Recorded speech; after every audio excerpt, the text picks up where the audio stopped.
Seja bem-vindo a mais um vídeo. Hoje vamos mergulhar em um dos temas mais misteriosos e fascinantes da história bíblica e mitológica, o período antediluviano, ou seja, o mundo que existia antes do grande dilúvio descrito nas escrituras sagradas e em várias culturas antigas. Como era esse mundo? O que as escrituras, tradições e até mesmo algumas teorias científicas dizem sobre a civilização, o ambiente e as características dessa era que precedeu o dilúvio? O período antediluviano é, sem dúvida, um enigma. Vamos explorar as diferentes perspectivas e tentar entender como era o mundo pré-diluviano. Antes de mais nada, o que significa a palavra antediluviano? Esse termo deriva do latim ante, antes, e diluvium, dilúvio. Ele se refere ao tempo que existiu antes do dilúvio universal descrito na Bíblia, mais precisamente no livro de Gênesis. Para os cristãos, esse evento é parte central da história da humanidade. No entanto, essa não é a única tradição a falar de uma grande inundação que remodelou o mundo. Em culturas como a Suméria, a grega e até mesmo em tribos indígenas, encontramos relatos de um grande dilúvio que marcou o fim de uma era. Isso nos leva a refletir: o que havia nesse período anterior que fosse tão único e por que tantas culturas falam sobre essa catástrofe? Na Bíblia, o relato mais completo do período antediluviano está no livro de Gênesis, capítulos 4 a 6. Ali, vemos o surgimento das primeiras civilizações, a multiplicação da humanidade, o surgimento do pecado e a corrupção que se espalhou entre os homens. Deus observava um mundo que, apesar de sua expansão, tornou-se cada vez mais corrupto e violento. A partir de Adão e Eva, o relato bíblico mostra que os primeiros seres humanos viveram em uma era marcada por uma longa longevidade.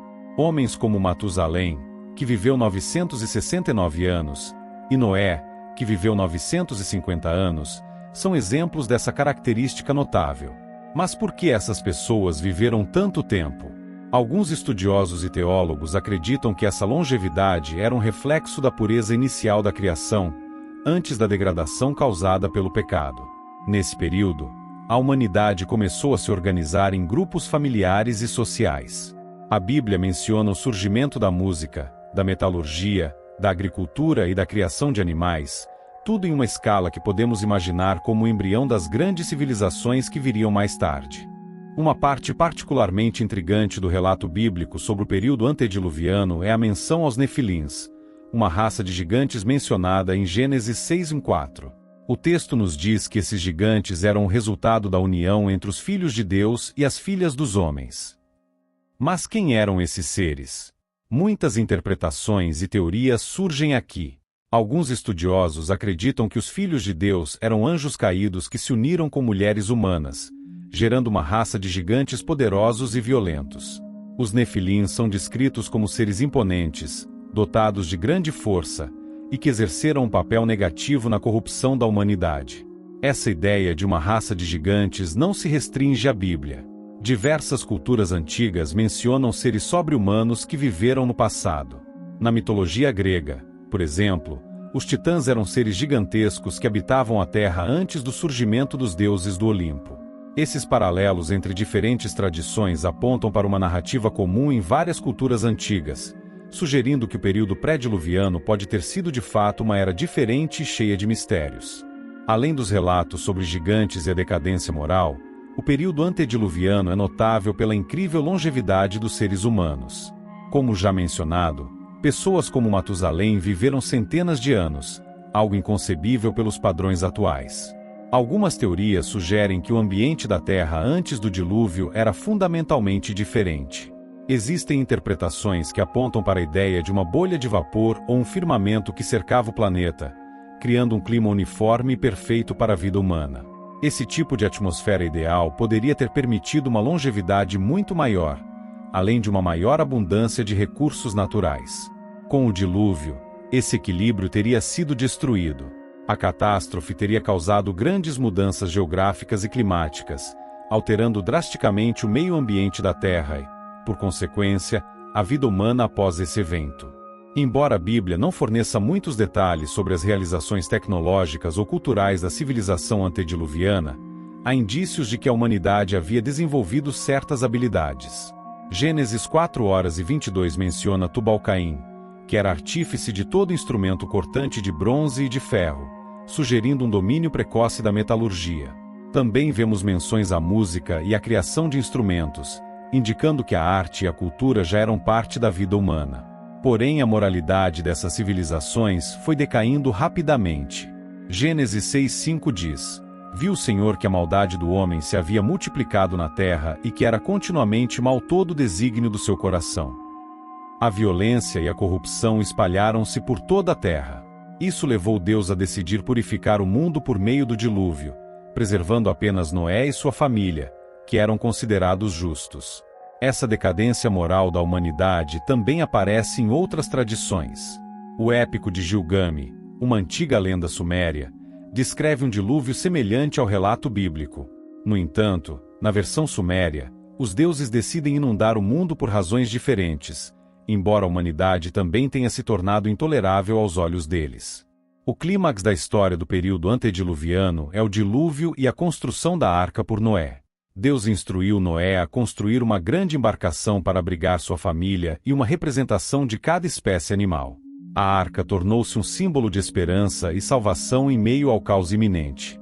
O dilúvio durou 40 dias e 40 noites, submergindo toda a terra e destruindo a civilização anterior. Quando as águas finalmente recuaram, Noé e sua família desembarcaram em um mundo completamente transformado. O período antediluviano chegará ao fim, e uma nova era começava. Noé e seus descendentes seriam os responsáveis por repovoar a terra e dar início a uma nova fase na história da humanidade. Esse evento marca um ponto de virada, não só na Bíblia, mas em muitas tradições antigas, como o momento em que o mundo antigo foi varrido e uma nova ordem foi estabelecida. Como mencionado anteriormente, o conceito de um dilúvio universal não é exclusivo da Bíblia. Em muitas culturas antigas, encontramos relatos de uma inundação catastrófica que destruiu civilizações inteiras. No épico de Gilgamesh, o herói Utnapishtim recebe ordens dos deuses para construir um barco e salvar sua família e os animais do dilúvio que se aproxima. Assim como Noé, Utnapishtim é recompensado por sua obediência e é preservado para reconstruir a civilização após o desastre. Na mitologia hindu, o deus Vishnu aparece na forma de um peixe e avisa Manu, o ancestral da humanidade, sobre uma grande inundação que destruiria o mundo.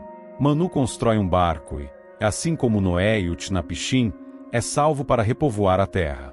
Esses relatos compartilhados em diferentes culturas ao redor do mundo sugerem que o conceito de um dilúvio universal pode ser um reflexo de eventos reais de grande magnitude que ocorreram em tempos pré-históricos. Embora o período antediluviano seja uma era perdida e misteriosa, sua história nos ensina lições valiosas. A decadência moral, a corrupção e a violência foram fatores determinantes que levaram ao fim dessa era. A Bíblia nos convida a refletir sobre as consequências das nossas escolhas e a importância de viver de acordo com os princípios divinos. O dilúvio não foi apenas um evento de destruição, mas também de renovação. Deus, em sua misericórdia, preservou uma família para que a humanidade pudesse ter uma segunda chance. Hoje, podemos refletir sobre como nossas ações afetam o mundo ao nosso redor e lembrar que a justiça e a obediência são sempre recompensadas com novas oportunidades. Obrigado por assistir e participar dessa jornada pelo mundo antediluviano. Não se esqueça de curtir, comentar, compartilhar e seguir nosso canal para mais vídeos de interessantes histórias bíblicas. Fiquem todos com Deus e nos vemos em nosso próximo vídeo.